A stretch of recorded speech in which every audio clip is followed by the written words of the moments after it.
Que faire si votre texte s'efface lorsque vous saisissez du texte à nouveau? Je vous montre. Vous voyez ici, il y a une phrase, et si je me positionne ici, normalement, si je tape du texte, il devrait s'insérer. Si je tape « Merci, comment allez-vous ?» il aurait dû s'intégrer. Et pourtant, il efface le texte qui suit. Comment c'est possible? Eh bien, vous allez voir, c'est très simple. Il vous suffit simplement de cliquer sur la touche Insert de votre clavier.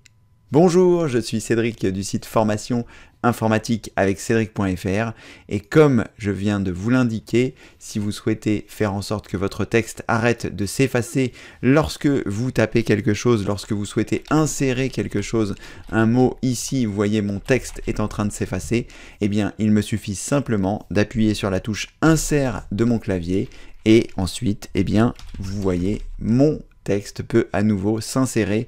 Ensuite, mon texte s'insère donc en poussant la suite du texte et non pas en remplaçant la suite du texte. Remplaçant la suite du texte. Il vous suffit donc simplement d'appuyer sur la touche Insert et comme ceci, eh bien, vous retrouverez l'utilisation de votre clavier.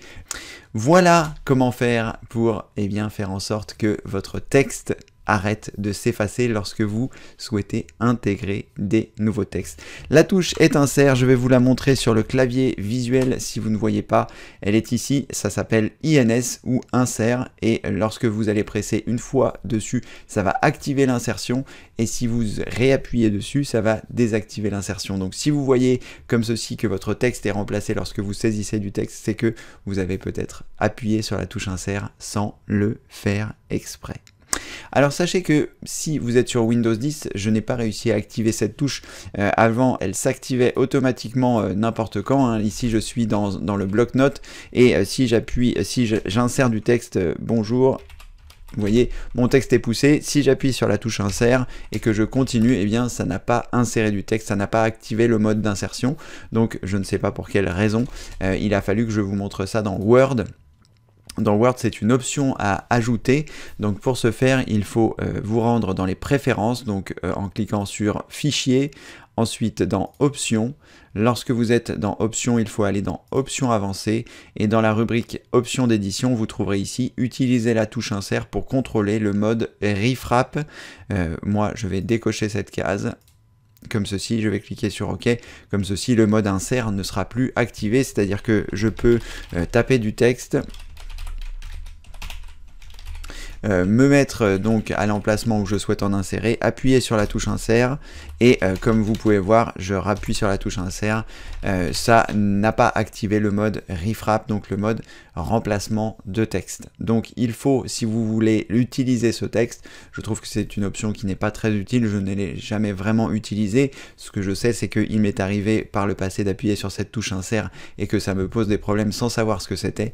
Maintenant, vous savez ce que c'est. Donc pour l'activer dans Word, c'est dans le fichier, ensuite dans les options, options d'édition avancée, pour pouvoir l'activer.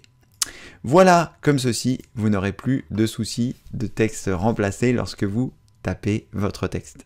Merci d'avoir regardé cette vidéo. Si celle-ci vous a plu, n'hésitez pas à mettre un pouce en l'air. N'oubliez pas de cliquer sur le bouton plus qui se trouve sous cette vidéo pour pouvoir accéder à mes 51 meilleures astuces informatiques. Vous cliquez sur le bouton plus et dans la rubrique des liens qui se trouvera dans la description, je vous mets un lien directement pour que vous puissiez accéder à mes 51 meilleures astuces informatiques. Pour récupérer ce guide, il vous suffit simplement de cliquer sur « Je m'inscris », vous mettez votre prénom, votre adresse email, vous cochez la case, vous cliquez sur « Je m'inscris », je vous envoie un lien sur l'adresse que vous avez renseignée, faites attention de ne pas vous tromper dans l'orthographe de celle-ci. Une fois que vous aurez cliqué sur le lien, vous serez redirigé sur la page qui vous explique comment bien récupérer votre guide.